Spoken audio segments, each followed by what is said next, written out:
एक क्रिएटर, एक रिपोर्ट और एक 50 करोड़ का नोटिस।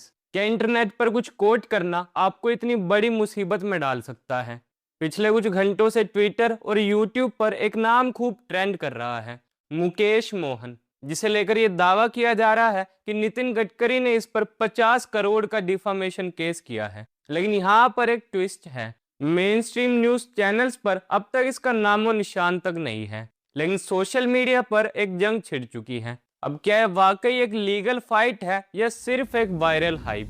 आज बिना किसी एग्जैजरेशन के इस मुद्दे को गहराई से जानने की कोशिश करते हैं।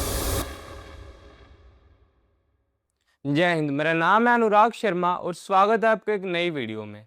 तो आजकल सोशल मीडिया पर एक बड़ा विवाद चल रहा है, union minister Nitin Gadkari versus Mukesh Mohan. अब दावा ये किया जा रहा है कि मुकेश मोहन को 50 करोड़ का डिफामेशन नोटिस भेजा गया है। अब आप अगर इस केस के बारे में थोड़ा बहुत भी जानते हो और ये सोच रहे हो कि अभी हाल ही में हुआ मैटर है, तो ऐसा नहीं है, बल्कि इस मुद्दे की शुरुआत 1 साल पहले इथेनॉल से शुरू हुई थी, जब सरकार ने पेट्रोल में 20% इथेनॉल कंपलसरी करने की घोषणा करी थी, जिसका सरकार के अकॉर्डिंग मोटिव ये था कि इससे क्रूड ऑयल का इंपोर्ट कम किया जा सके और शुगर केन फार्मर्स की इनकम बढ़े। लेकिन असल प्रॉब्लम तो तब शुरू हुई जब सोशल मीडिया पर लोग E20 फ्यूल को लेकर शिकायत करने लगे कि उससे उनके गाड़ियों के इंजन में प्रॉब्लम आ रही है, माइलेज अच्छा नहीं है और पुरानी गाड़ियां खराब हो रही हैं, जिसके चलते सरकार को इसे कंपलसरी नहीं करना चाहिए।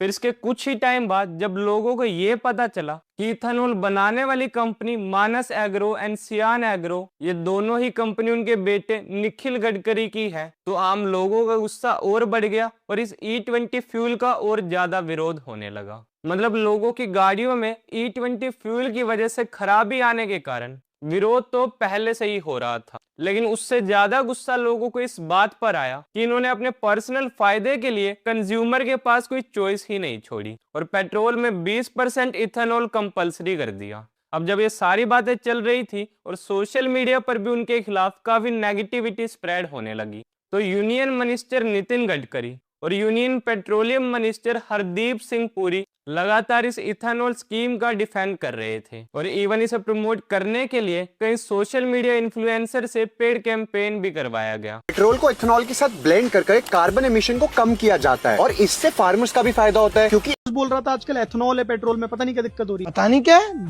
एथेनॉल एक बायोफ्यूल है जो बनता है गन्ना, गेहूं, पराली। इंडिया ने ऑयल इंपोर्ट्स में अपनी डिपेंडेंसी कम करने के लिए एथेनॉल ब्लेंडिंग का कॉन्सेप्ट इंट्रोड्यूस किया है। अब उनमें से ही एक था मुकेश मोहन, जिसने दावा किया कि उन्हें भी पेड कैंपेन के लिए एक मेल आया था कि वो भी E20 फ्यूल के प्रमोशन में एक वीडियो निकाले, जिसके लिए उन्हें लाखों रुपए भी ऑफर किए जा रहे थे। लेकिन उसने ऐसा करने के बजाय उल्टा इस पूरे कैंपेन का भांडा फोड़ दिया और सबके सामने वो मेल दिखाते हुए बताया कि कैसे इथेनॉल को लेकर कई सारे कंटेंट क्रिएटर्स और सोशल मीडिया इन्फ्लुएंसर्स को लाखों रुपए देकर एक पेड कैंपेन चलाया जा रहा है।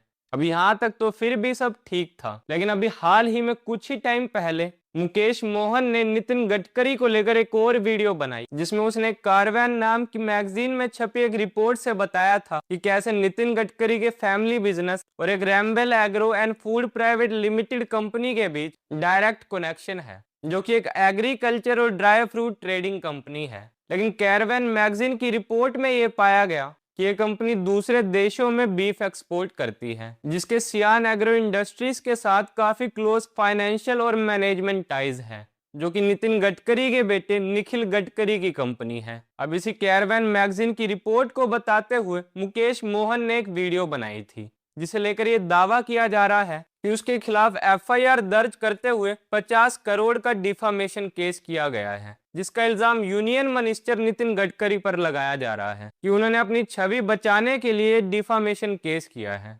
हालांकि अभी तक किसी भी मेन स्ट्रीम न्यूज चैनल द्वारा इस पर्टिकुलर 50 करोड़ के डिफामेशन केस को लेकर कोई भी रिपोर्ट नहीं आई कि मुकेश मोहन के खिलाफ नितिन गडकरी ने डिफामेशन का केस किया है। तो इसी के चलते मैं इस बात की तो पुष्टि नहीं कर सकता, लेकिन जो भी सोशल मीडिया पर चल रहा है मैं बस वो आपको बता रहा हूँ।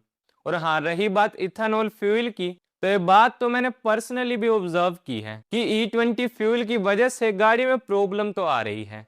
अब मैं E20 फ्यूल या क्लीन एनर्जी के खिलाफ नहीं हूँ, बस जो फैक्ट की बात है वो मैं आपको बता रहा हूँ। और ये जो इथेनॉल के पेड़ कैंपेन वाली बात थी, यह अभी खत्म नहीं हुई, बल्कि 1 अप्रैल 2026 से पूरे देश भर में इसका प्रचार शुरू होगा, जिसमें अभिषेक मलान, आरजे नवेद और आरजे करिश्मा जैसे और भी कई सारे इन्फ्लुएंसर्स हिस्सा लेंगे, जो E20 फ्यूल को लेकर पेड़ कैंपेन करने वाले हैं। बाकी इस पर आप क्या सोचते हैं, हमें कमेंट सेक्शन में लिखकर जरूर बताएं और ये वीडियो और भी लोगों के साथ शेयर करें। टिल देन गुड बाय, जय हिंद, वंदे मातरम।